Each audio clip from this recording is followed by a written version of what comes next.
Assalamualaikum warahmatullahi wabarakatuh.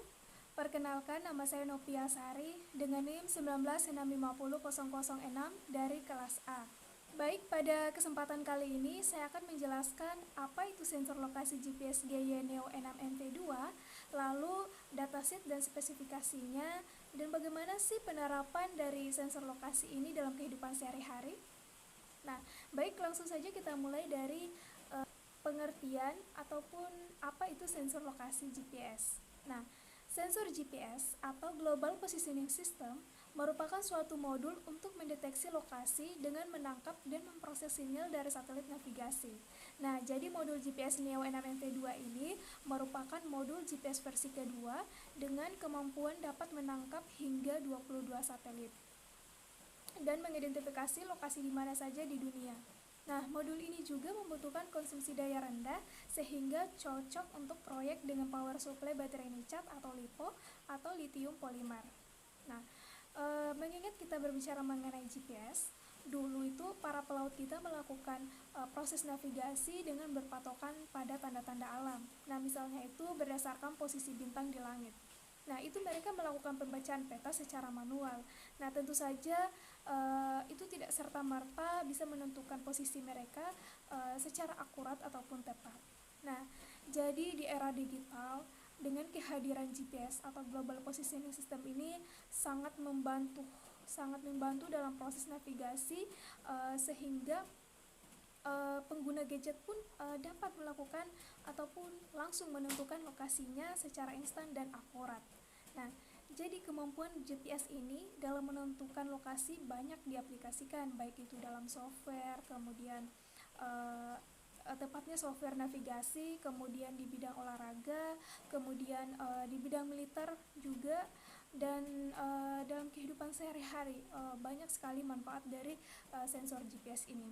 Nah, jadi di balik kepraktisan GPS ini terdapat teknologi canggih yang berbasis konstelasi satelit. Nah, jadi wahana-wahana antariksa inilah yang membantu gadget dalam menentukan posisinya di muka bumi. Oke, kita lanjut bagaimana cara kerja dari sensor lokasi GPS ini. Nah, sebelum kita melanjut, perlu kita ketahui bahwa dalam GPS ini melibatkan 3 elemen untuk menjalankan fungsinya, yaitu satelit, kemudian segmen pengguna, dan yang terakhir itu adalah segmen kontrol. Nah, di sini satelit merupakan alat yang dipasang di ruang angkasa yang berfungsi untuk mengirimkan sinyal ke bumi. Nah, satelit ini diletakkan pada orbit-orbit tertentu yang dapat mengitari bumi, sehingga dengan sinyal ini nantinya akan diterima oleh masing-masing pengguna yang dapat mengakses GPS. Nah, yang kedua itu adalah segmen pengguna. Nah, segmen pengguna ini adalah mereka yang menerima ataupun menggunakan sinyal untuk mengakses GPS. Nah, lalu yang terakhir itu adalah segmen kontrol. Nah, ini dia merupakan alat yang diletakkan di bumi yang berfungsi sebagai memantau dan memastikan bahwa satelit ini dapat berfungsi dengan baik. Oke, kita lanjut. Dari gambar di samping ini ada 2 gambar ya. Yang pertama itu modul, kemudian antena receiver. Nah, perlu teman-teman ketahui bahwa receiver itu adalah alat yang dapat menghitung seberapa jauh masing-masing satelit dengan mencari tahu berapa lama waktu yang dibutuhkan untuk sinyal itu tiba. Nah, jadi setelah memiliki informasi tentang seberapa jauh setidaknya 3 satelit dan di mana mereka ini berada di luar angkasa, itu dapat menunjukkan lokasi kita di bumi. Nah, jadi proses ini juga dikenal dengan sebagai trilateration atau trilateration. Oke, selanjutnya kita berlanjut pada datasheet dan spesifikasi sensor lokasi GPS.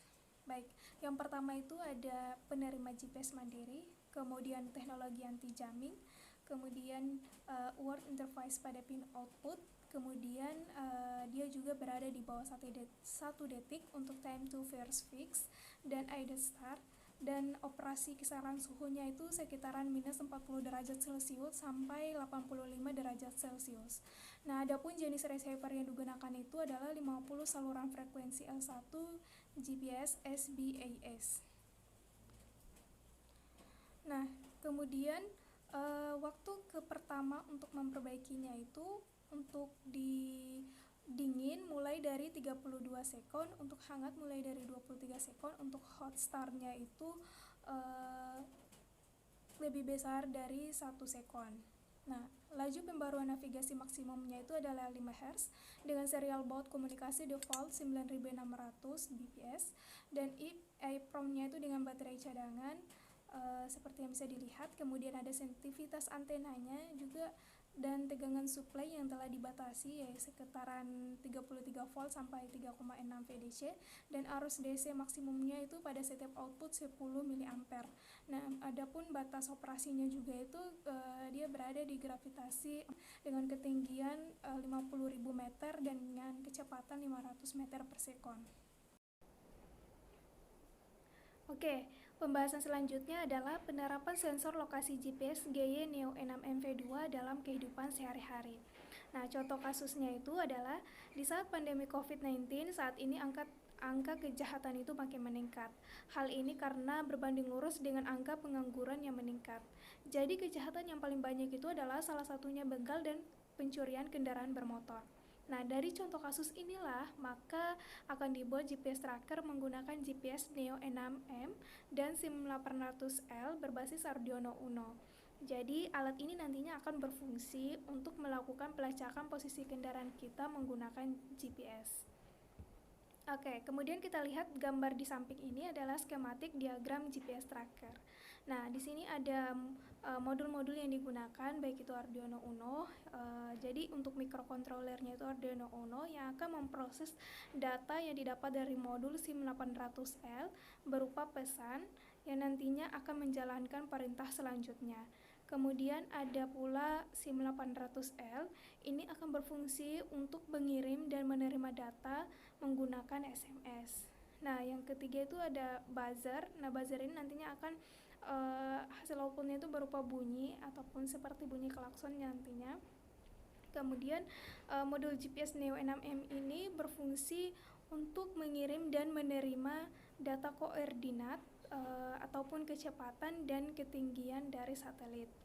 Nah, jadi pada rancang bangun alat ini dia memiliki 4 kondisi. Ya, jadi yang pertama itu peringatan dini yang berfungsi untuk mencegah pembobolan kunci kontak.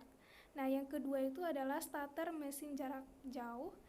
Kemudian yang ketiga itu adalah klakson jarak jauh yang berfungsi untuk memudahkan pencarian sepeda motor ketika diparkirkan.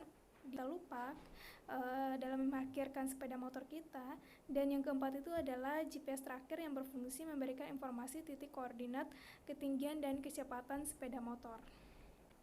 Oke, dilihat dari